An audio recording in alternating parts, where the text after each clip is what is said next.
Hello दोस्तों, इस video में हम HSSC न्यू अपडेट पर बात करेंगे।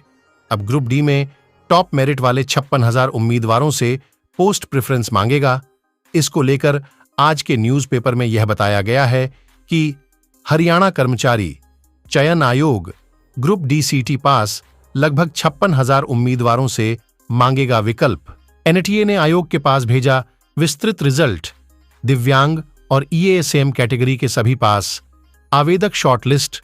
हरियाणा कर्मचारी चयन आयोग ने ग्रुप डी सीटी पास उम्मीदवारों में लगभग 56,000 उम्मीदवारों से विकल्प मांगने का फैसला किया है।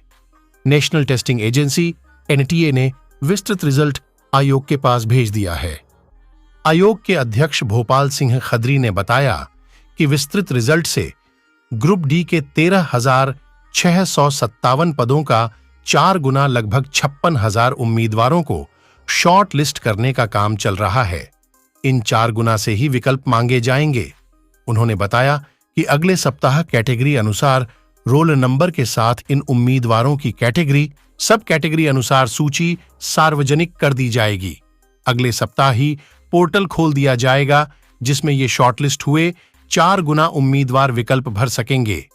अध्यक्ष भोपाल सिंह खदरी ने बताया कि डी के पदों का ग्रुप विज्ञापन भी अगले सप्ताह जारी कर दिया जाएगा। विकल्प में पूछा जाएगा कि क्या उम्मीदवार ग्रुप डी की पोस्ट पर चयनित के इच्छुक हैं। अगर ना भर दिया तो पोर्टल पर यहीं बंद हो जाएगा।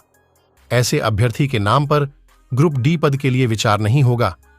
अगर हां कर दिया तो विकल्प पूछा जाएगा कि किन पदों पर उम्मीदवार चयनित नहीं होना चाहता। इसके साथ यह भी पूछा जाएगा कि किस विभाग में किस पद पर चयनित होना चाहता है। अभी 13,657 पद हैं, मगर आगे भी इसी सीईटी से भरे जाएंगे। अध्यक्ष भोपाल सिंह खदरी ने बताया कि फिलहाल विज्ञापित 13,657 पद विज्ञापित किए जाएंगे। इनमें से 5,875 पद अनारक्षित, 2,730 पद अनुसूचित जाति, 2,183 पद BCA, 1,504 पद BCB और 1,368 पद EWS कैटेगरी के हैं। मगर जब तक ग्रुप डी का नया सीईटी आयोजित नहीं हो जाता, तब तक भविष्य में जितने भी ग्रुप डी के पद आयोग के पास आएंगे, ग्रुप डी के इसी सीईटी स्कोर से उन्हें भरा जाएगा। दिव्यांग, EASM कैटेगरी, सब कैटेगरी के सभी पास उम्मीदवार शॉर्टलिस्ट हुए। अध्यक्ष भोपाल सिंह खदरी ने बताया कि ग्रुप डी के 4 गुना शॉर्टलिस्ट में दिव्यांग कैटेगरी के सभी पास उम्मीदवार शामिल हो गए हैं। यानी जिन्होंने न्यूनतम 40% अंक प्राप्त किए हैं वे शॉर्टलिस्ट में हैं। उन्होंने बताया कि इसी तरह EASM और EASM की सब कैटेगरी के न्यूनतम 40% अंक प्राप्त करने वाले सभी उम्मीदवार शॉर्ट लिस्ट में शामिल हैं। उन्होंने बताया कि EASM कैटेगरी में सबसे पहले प्राथमिकता उस उम्मीदवार को मिलती है जिसके पिता की नौकरी के दौरान शहीदी हुई हो, दूसरे नंबर पर जो EASM नौकरी के दौरान घायल हुआ हो, तीसरे नंबर पर EASM, चौथे नंबर पर EASM के डिपेंडेंट और 5वें नंबर पर स्वतंत्रता संग्राम के फाइटर के डिपेंडेंट को लिया जाता है।